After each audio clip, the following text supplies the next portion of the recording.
Ngamlandela lapho ekuzwe namhlanje ukuthi kamfanisana ngawufaka kodwa kumele umfanisana usho inyongo ukuthela umculo wakhe ngiphinde ngixhumane naye. Ngiyacela abafowethu ibambelane ibambe khona uDube Nkosi Maskandi othandayo noma akathandi uDube Nkosi Maskandi lokho nawe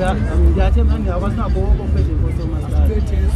lokho nje Nkosi Maskandi bese ngibonga osaziwayo kudela ngicela mfowethu mamlanga uDSD niphile naye ngoba umuntu wasenza kusuka ngo-2001 wazi washutha kwi-CD cover yayisawubona uqala njengokuhamba umculo sazidala-ke Maskandi asikulandelanga ukuthi umuntu acabashe nolwendongo siyawuthanda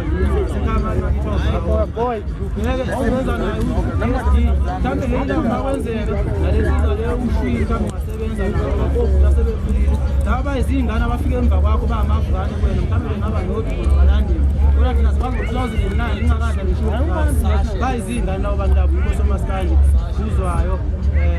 Mhayisi ngavala nje kuzwayo Mhayisi ibambe kanjalo Gumede phakathwayo Nkosi Maskandi akekho futhi ongaphika lokho asithi nangeningi siyakenjalo awudala kwengoma mangenjalo kanye ngiyabonga.